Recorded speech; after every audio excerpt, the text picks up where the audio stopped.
Et vous le savez, nous sommes à Global Industrie. Vous avez beaucoup de sujets ici qui résonnent, notamment celui de la décarbonation du secteur. C'est le sujet que je voudrais aborder avec notre prochain invité qui est Laurent Perron. Bonjour. Alors, Merci d'être avec nous. Vous êtes coordinateur du projet The Shift.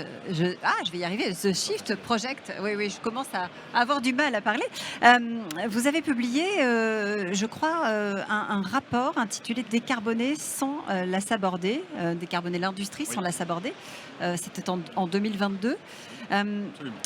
on en est où depuis? Parce que les objectifs de baisse des émissions de gaz à effet de serre, eux, il me semble qu'ils n'ont pas bougé. Alors ça dépend de quel secteur on regarde. Les émissions du secteur industriel pur ont plutôt tendance à baisser à un rythme qui est assez cohérent de notre trajectoire. Les objectifs, eux, sont toujours les mêmes. Les objectifs sont les mêmes. Ils ont même été sévérisés il y a quelques années avec le Green Deal européen. Mais le secteur industriel, industrie lourde, est plutôt sur la bonne trajectoire. Alors, qui peut masquer plusieurs effets, hein. Le premier, c'est une réelle décarbonation. Et le deuxième, c'est une désindustrialisation, c'est-à-dire une délocalisation des activités ailleurs, et du coup les émissions sont plus sur le territoire. Mais globalement, le secteur est plutôt sur la bonne trajectoire, contrairement à d'autres, typiquement le secteur des transports, qui lui peine beaucoup plus à se décarboner, et on n'est absolument pas sur la trajectoire. Laurent Perron, la peur, de manière générale, si je schématise des industriels, c'est que finalement, mener cette décarbonation maintenant, ça mette à mal leur outil de travail, ou qu'en tout cas, on n'est pas forcément dans le bon timing pour eux. Qu'est-ce qu'on peut leur répondre à ça? Alors, on est de plus en plus convaincu au Shift, qu'il y a alignement des planètes possibles, c'est-à-dire que la décarbonation peut être un vecteur à la fois de réindustrialisation et de souveraineté, puisque le mot est devenu un petit peu à la mode. Typiquement, si je prends l'exemple de l'automobile, qui connaît une phase de transformation majeure, pour pas dire de révolution, euh,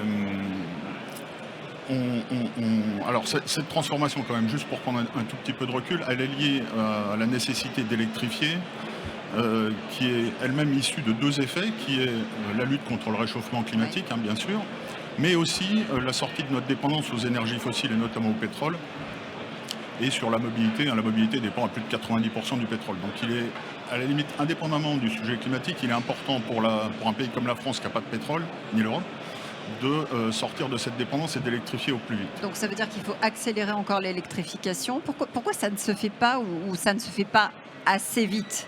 Qu'est-ce qui bloque? Alors à mon avis, il y a plusieurs raisons. La première, une ambiance de backlash sur tous les sujets environnementaux. Ça, c'est un point, à mon avis, qu'il ne faut pas négliger. Le deuxième, c'est depuis quelques mois, voire un an ou deux, un discours qui n'est pas complètement clair sur la nécessité d'électrifier la mobilité, de la part des acteurs, de la part des médias. Enfin, d'une manière générale, il y a une espèce d'e-bashing là, depuis un an à peu près, qui fait que les consommateurs sont un peu perdus. Et puis le troisième point, quand même assez fondamental, c'est que l'offre de voitures électriques, alors c'est en train de s'arranger un petit peu, mais a longtemps été insuffisante et beaucoup trop chère. Donc il y a un discours qui n'accompagne pas suffisamment le mouvement tel qu'il est présenté. Oui, oui, oui, très clairement. Quand on essaie de remettre en cause les objectifs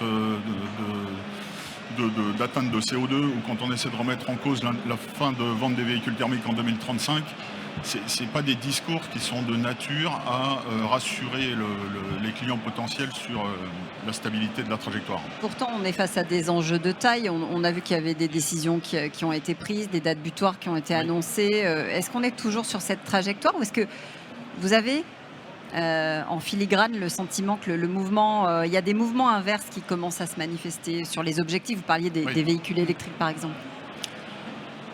Mon sentiment, c'est que la filière automobile, pour elle, le coup est parti de toute façon, parce que les investissements dans l'électrification ont été engagés, et c'est de tels montants que un retour en arrière complet me paraît assez difficile.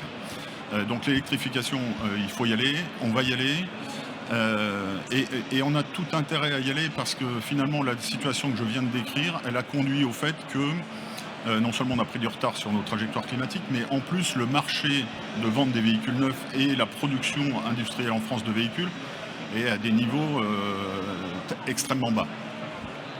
Donc il faut qu'on trouve des solutions collectives et européennes, voire françaises, pour réinverser cette tendance, et des solutions sont possibles en effet. Ouais. On va en parler beaucoup tout à l'heure de ces solutions d'électrification. Ce sera juste avant midi.